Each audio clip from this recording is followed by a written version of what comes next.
প্রভাত বেলারই হোক আর বিকাল বেলারই হোক, সূর্যে তো তাপ আছে।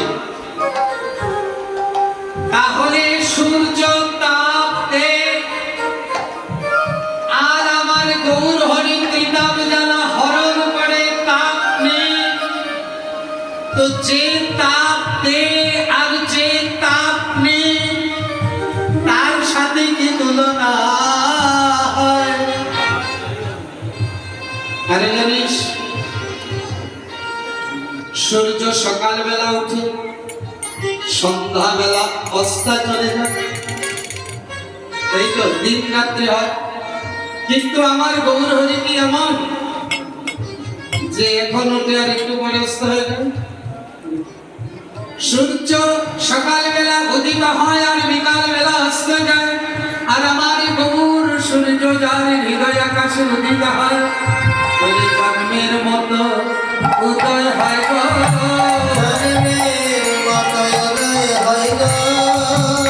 ভাগ্যবানের হৃদয় আকাশে জন্মের মতো উদয় হয় গো।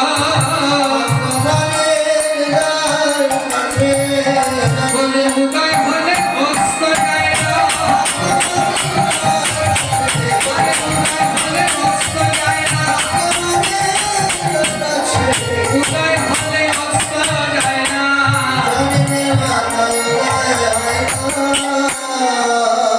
প্রভাত বেলা যদি সূর্য ওঠে তাহলে অন্ধকার দূরে দেয়, তাই তো? কিন্তু প্রভাতের সূর্য অন্ধকার দূরীভূত করে বটে, কিন্তু আমাদের ভিতরে যে অজ্ঞান অন্ধকার দূর করতে পারে না রে। আমাদের ভিতরের অন্ধকারকে দূর করতে পারে।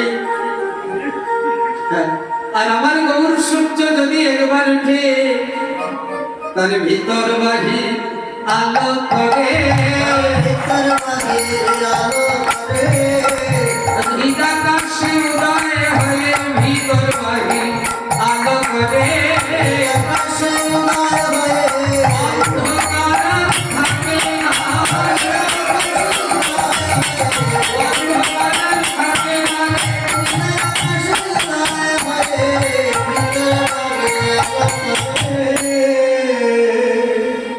সূর্যের সাথে হলো না। কাঞ্চনা বলছে, বিষ্ণুপ্রিয়া যা যা বলছিস সব তুই খণ্ডন করে দিচ্ছিস।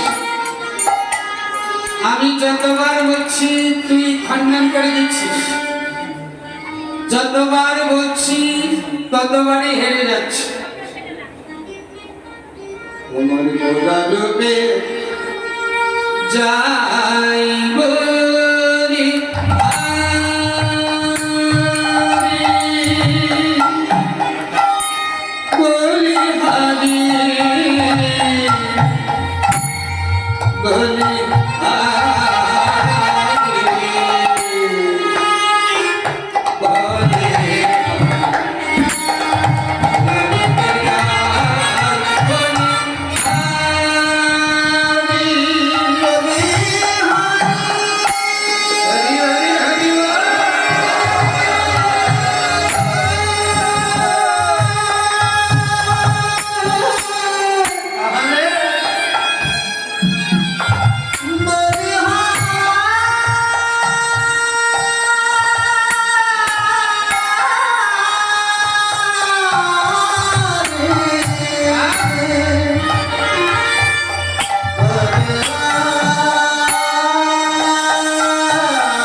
বলি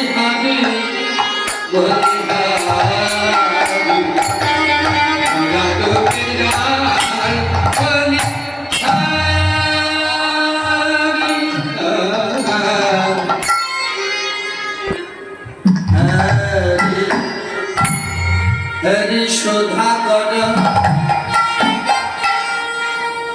মোর চরণ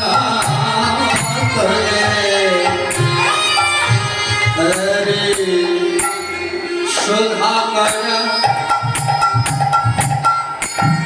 মোর চরণ পরদাস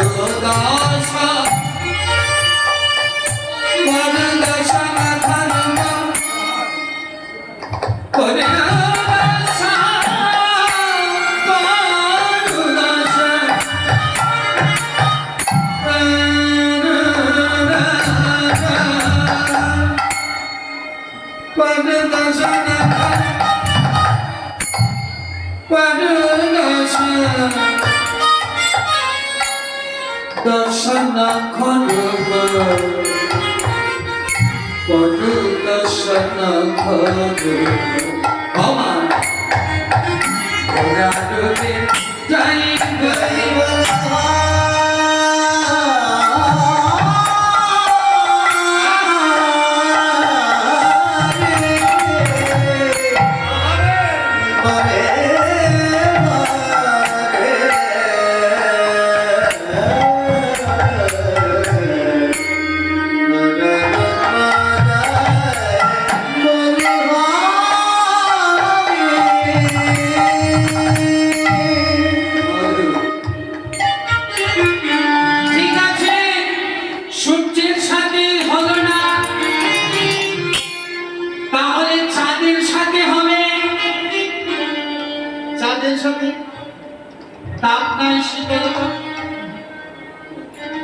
বলছে বলতে পারি হবে না কেন হবে না বলি চাঁদ কয়দিন ধরে অমাবস্যার কয়দিন পরে পূর্ণিমা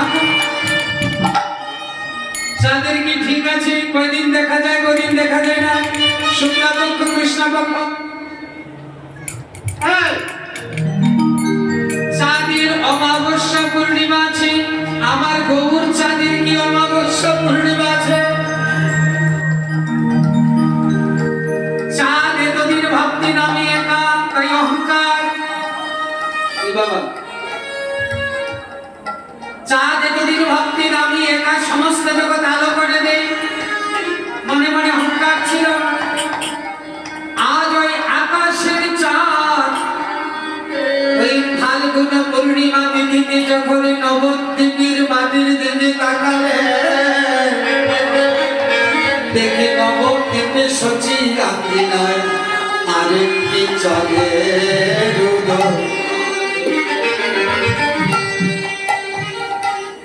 তাই ওই নদিয়া চাঁদের দিকে একবার তাকাচ্ছে আরেকবার নিজের দিকে তাকাচ্ছে দেখে কি ওই নবদ্বীপের গোড়া চাঁদের গায়ে কোনো কলঙ্ক নাই আর চাঁদের নিজের গায়ে কলঙ্ক আছে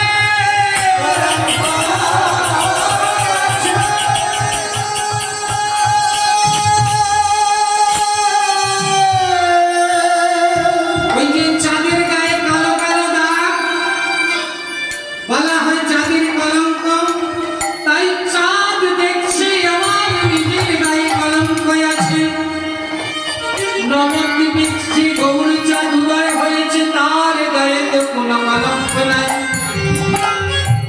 তাই আমি কলঙ্কিত হয়ে অকলঙ্কিত চাঁদের মাথার উপর কি করে থাকি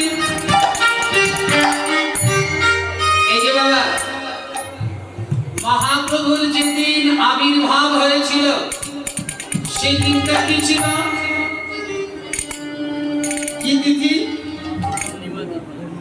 পূর্ণিমার মধ্যে আবার কি ছিল পূর্ণিমার মধ্যে কি ছিল চন্দ্রগ্রহণ ছিল তাই না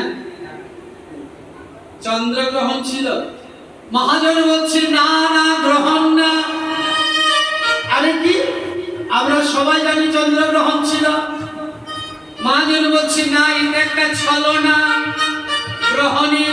আসল ব্যাপারটা কি? বলে আসল ব্যাপারটা হয়েছে তাই এখানে যদি একটাও লাইট না থাকে, একটা মোমবাতি যথেষ্ট। আর মোমবাতি জ্বলাকালীন যদি সবগুলো লাইট একবারে জ্বলে ওঠে, তাহলে মোমবাতির আলোর কি অবস্থা? লজ্জিত হবে কিনা? তাই আকাশের চাঁদের এতদিনই গর্ব ছিল, আমি একা সব আলো করে দেই। এখন যখন নদিয়া চাঁদের দিকে এবার নজর দিল, দেখছি নিজের গায়ে কলঙ্ক, নবদ্বীপে গৌর চাঁদের গায়ে কোনো কলঙ্ক নয়। তাই নিজেকে নিজে ধিক্কার দিচ্ছে, আমি তো তার মাথার উপর থাকতে পারি না। তাই অকলঙ্কিত চাঁদকে দেখে আকাশের কলঙ্কিত চাঁদ লজ্জায় ঘৃণায়, আমরা যদি কেউ লজ্জা পাই তাহলে বস্ত্র দিয়ে মুখ ঢাকি। ওই গৌরাঙ্গ মহাপ্রভু রূপী অকলঙ্ক চাঁদকে দেখে আকাশের কলঙ্কিত চাঁদ, কলঙ্কিত চাঁদ মুখ লুকাইছে,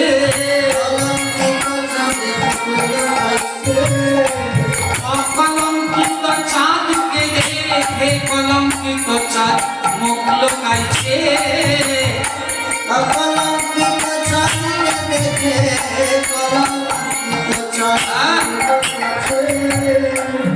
লোকে বলে চন্দ্রগ্রহণ হয়েছে, মহাজন কি বলেছে? কলঙ্কিত চাঁদ মনে মনে ভাবছে, আমি তো তার মাথার উপর থাকা ঠিক নয়। পরু দশ নখ রূপ ধরে আকাশের চাঁদ গৌর হরি চরণে এসে চরণের 10টি নখ হয়ে কিছু সময় স্থান দিলেন। আর এই জগতের লোকে বলে চন্দ্রগ্রহণ। দেখলে চাঁদের সাথে হলো না। আরেকটা কথা কি জানিস? চাঁদের অমাবস্যা পূর্ণিমা আছে। আমার গৌর হরির কি অমাবস্যা পূর্ণিমা হয়? আচ্ছা, চাঁদের অমাবস্যা পূর্ণিমাটা কেন হয়? নিতাই গৌর হরি, এর নাম লীলা কীর্তন। লীলা কীর্তন শুধু গল্প বলা, কিচ্ছা বলা না। লীলা কীর্তনের ঠেলা আছে। অমাবস্যা পূর্ণিমা কেন হয়? ভালো করে শুনুন। এই যে চন্দ্র দেবতা, চাঁদের কয়জনা স্ত্রী জানেন? 27 জন। চাঁদের 27 জন স্ত্রী। কিছু কিছু মনে রাখতে হবে। কিন্তু 27 জন স্ত্রী থাকতেও স্বভাবটা একটু গর্বর আছে। সাদ মামা শুনছে না তো? আমি নাম তো বলছি, একটু বলে ফেলি না। 27 জন স্ত্রী ঘরে থাকতেও নজরটা কার দিকে? গুরু মাতার দিকে। জাহার দিকে, গুরু মাতার দিকে। দেবগুরু বৃহস্পতি বলছে, বেটা অপদার্থ, 27টা স্ত্রী থাকতেও এই গুরু মায়ের দিকে নজর। অভিশাপ দিলাম, দিনে দিনে ক্ষয় হয়ে যায়। এখন দেবগুরু বৃহস্পতির অভিশাপ বাবা। চন্দ্র দিনে দিনে ক্ষয় হতে লাগে। ওই যে এক কলা করে ক্ষয় হয়। তো চাঁদ ক্ষয় হইতে হইতে যখন 15 দিন হয়ে গেছে, আর মাত্র একটু বাকি আছে। এখন যার 27 খানা স্ত্রী, 27 খানা স্ত্রী মনে মনে ভাবছি, আমাদের পতি দেবতা যদি না থাকে তাহলে আমাদের আর কি দাম আছে? কি বাবা, কি দাম আছে? তাই 27 জন স্ত্রী মিলে দেবাদিদেব মহাদেবের কাছে। মহাদেব ক্ষণে তুষ্ট ক্ষণে রুষ্ট, রুষ্ট তুষ্ট ক্ষণে ক্ষণে, গরমেরও শেষ নাই নরমেরও শেষ নাই। বাবা, এখন 27 জন স্ত্রী ভোলানাথের কাছে গিয়ে কান্নাকাটি করছে। তো ভোলানাথ আর চন্দ্রের 27 জন স্ত্রীর সম্পর্কটা কি জানেন?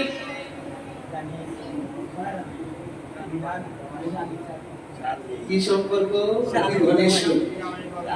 জামাই বাবু। মানে দক্ষ মহারাজের 60টি কন্যা। তো 60টি কন্যার মধ্যে 27 জন চন্দ্রের কাছে, 13 জনকে দিল ধর্মের কাছে, আর একেবারে একজন ছোট মেয়েকে দিলেন ওই দেবাদিদেব মহাদেবের কাছে। তাহলে সম্পর্কটা কেমন বাবা? এখন একজন নয়, দুইজন নয়, 27 জন শালী যদি গিয়ে জামাই বাবুর কাছে কান্নাকাটি করে, তো জামাই বাবুর মনটা কেমন? ভোলানাথের কাছে যখন কান্নাকাটি করছে, ভোলানাথ বলছে, তোমরা কান্নাকাটি করছো কেন? বলে জামাই বাবু আমাদের অবস্থা শেষ। বলে কি আর বলবো, তোমার ভাইরা ভাই শেষ। কি হয়েছে খুলে বলো তো?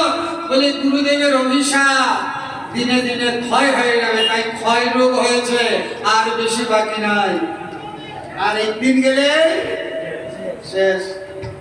ভোলানাথ বলছে, যার অভিশাপ হোক না কেন, আমার কাছে একটা ফ্রিজ আছে, ওই ফ্রিজের মধ্যে থাকলে আর নষ্ট হবে না। সেটা কি? মানে আমার জটার ভিতর, আমার জটার ভিতরে যদি একবার কাউকে ঢুকিয়ে দেই, তাহলে আর কোনো অভিশাপ কাজ করবে না। তাই ওই যে 15 দিনে যে ক্ষয় হয়েছিল আর একটু বাকি ছিল, আর ওই যে কলাখানা বাকি ছিল, সেই কলাটা ফ্রিজের মধ্যে ঢুকিয়ে দিল। মানে মহাদেবের জটার মধ্যে ঢুকিয়ে দিল। এবার যখন ঢুকিয়ে দিল, এখন তো বেঁচে গেল। এইদিকে দেবগুরু বৃহস্পতি ভাবছে মারা গেছে, চন্দ্র ক্ষয় হয়ে গেছে, আসলে তো মারা যায়নি। এদিকে 27 জন স্ত্রী গিয়ে আমার গুরুদেবের কাছে কান্নাকাটি করছে। এখন গুরুদেব তো দয়ালু, হয়তো শিষ্য একসময় অপরাধ করতে পারে, কিন্তু গুরু বলতে তো করুণাশীল। তাই 27 জন স্ত্রী যখন গিয়ে গুরুদেবের কাছে কান্নাকাটি করতে শুরু করলো, আরে শিষ্য মানে তো মেয়ের সমান। কান্নাকাটি শুনে গুরুদেবের দয়া হলো। গুরুদেব বৃহস্পতি বলছে, কি করব মা, চন্দ্র যদি বেঁচে থাকতো তাহলে একটা উপায় করে দিতাম যে ক্ষয় রূপটা সেরে যাবে। ঠিক গুরুদেব বলে, হ্যাঁ যদি বেঁচে থাকতো তাহলে একটা উপায় করে দিতাম। বলে গুরুদেব তাহলে এখনো মরেনি? মরেনি? বলে না। কোথায়? বলে মহাদেবের জটা। বলে যদি বেঁচে থাকে তাহলে আবার অভিশাপের বদলে আবার বর দিলাম, আবার দিনে দিনে বর্ধিত হয়ে যায়।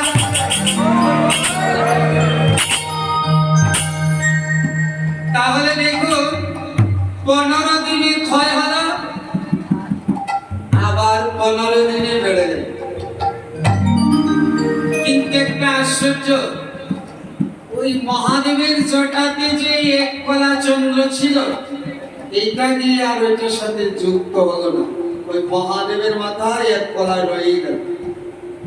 দেখবেন যেখানে যেখানে শিব বাবা আছে, তার মাথায় এক কলা চন্দ্র আছে, আছে কিনা?